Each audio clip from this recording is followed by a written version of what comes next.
esta es la parte 2 de dos videos que les había preparado, que les he preparado sobre los niveles de organización de la vida. Y estamos hablando sobre el nivel subcelular todavía. El primer video se los voy a dejar aquí arriba y es sobre también los niveles de organización de la vida, todos los niveles les explicaba, y el nivel celular hay ciertos organelos que ya los expliqué. Entonces, primero vayan a ver ese video y luego regresen a este, ¿sí?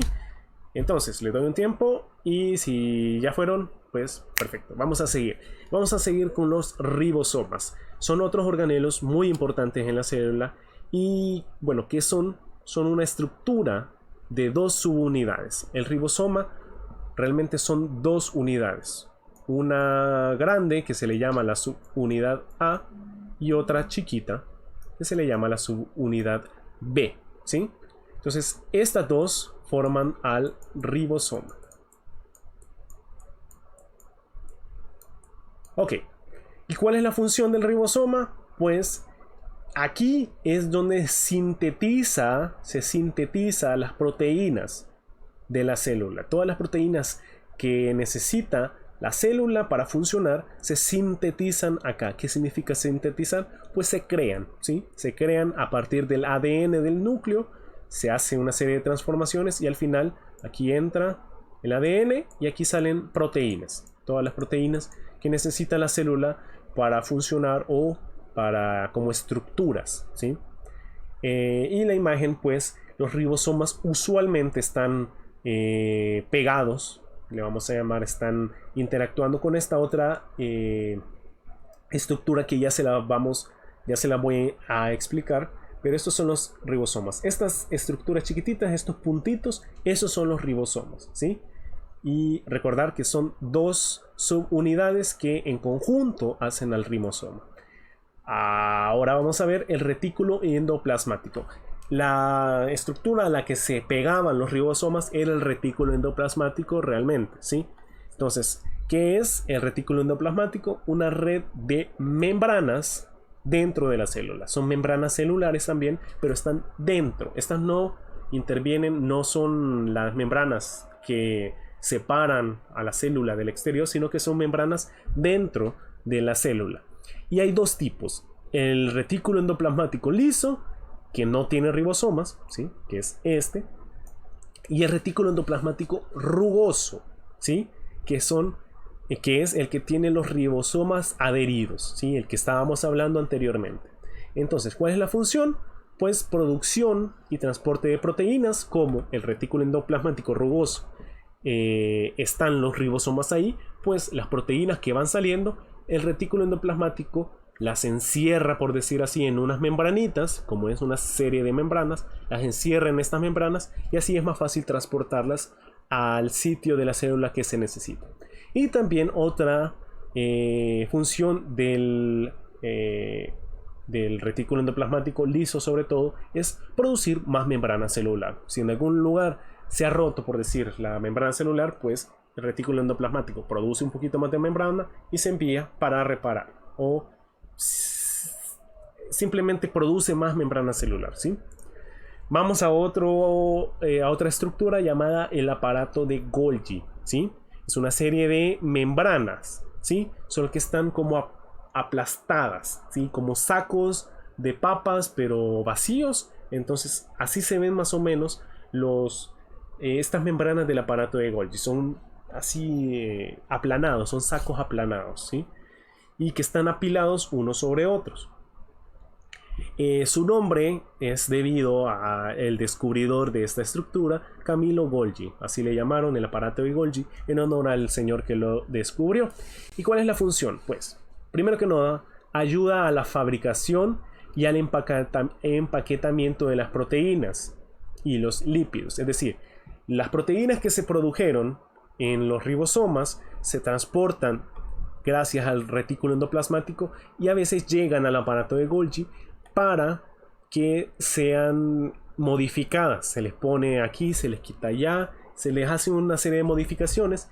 El aparato de Golgi las encierra también en estas chibolitas que se le llaman cisternas y también son exportadas. Y sobre todo pasa esto para hacer con las proteínas que son exportadas afuera de la célula, ¿sí? Las que tienen como destino salir de la célula, pues usualmente pasan por el aparato de Golgi y así es que bueno, se transportan.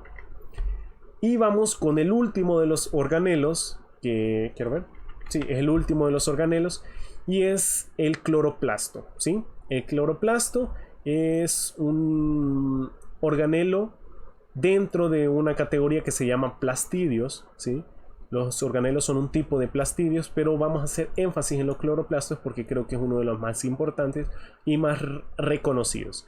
Son organelos propios de las plantas también, son propios de las plantas y de algunas algas. Algunas algas también presentan cloroplastos. Y una información importante es que poseen un pigmento llamado la clorofila. Algo que seguramente ustedes ya han oído, la clorofila. ¿Y para qué sirven entonces los cloroplastos? Pues es el organelo donde se lleva a cabo la fotosíntesis. La fotosíntesis. ¿Y qué es la fotosíntesis? Yo creo que ustedes la conocen, pero se las explico. Es transformar la luz, el agua y otros nutrientes en energía que va a utilizar la planta, ¿sí? Las plantas ocupan la luz del sol o la luz en general, el agua y otros nutrientes para elaborar su propio alimento, ¿sí? Pero nosotros no le vamos a llamar su propio alimento, sino para elaborar su propia energía, para funcionar toda la célula, para llevar a cabo todas las funciones vitales de la célula. Ok, ahora vamos a ver qué es el nivel celular. Ya pasamos el nivel de las estructuras subcelulares, lo que está más chiquito que las células. Ahora vamos a ver el nivel celular, el nivel que está por encima, un poquito por encima. Y nos referimos a las células de todo tipo, pero nos vamos a enfocar en la célula animal y en la célula vegetal, que son las más estudiadas y las que ustedes tienen que saber qué son.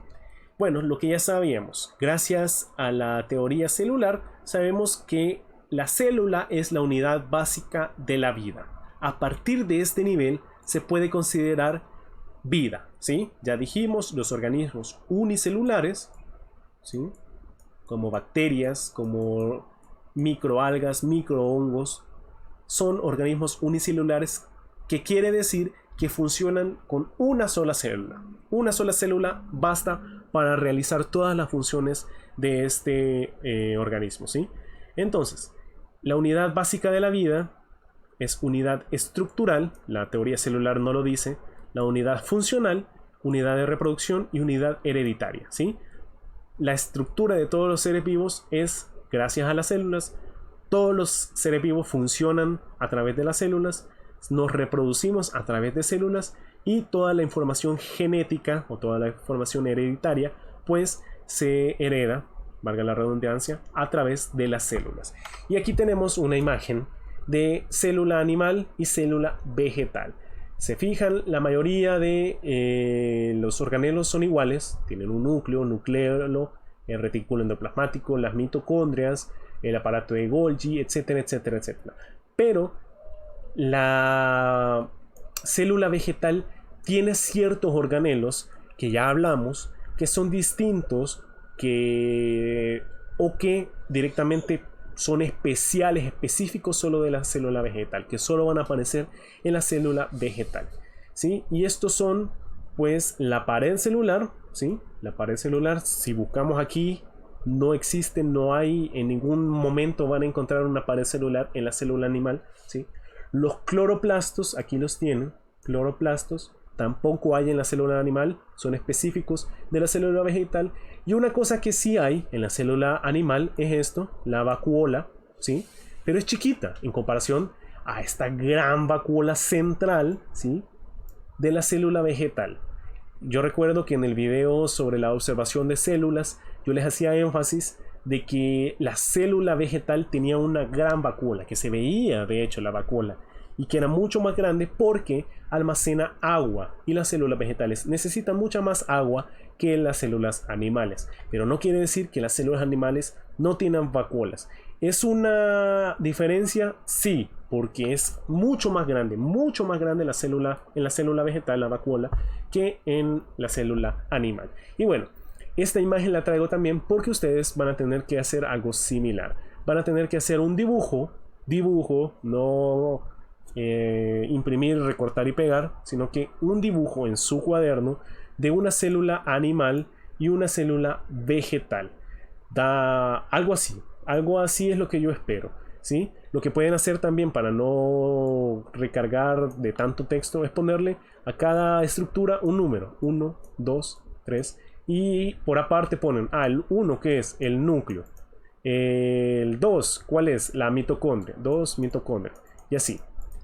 Sean creativos, chicos, pero lo que sí quiero es un dibujo en su cuaderno, perdón, o puede ser también en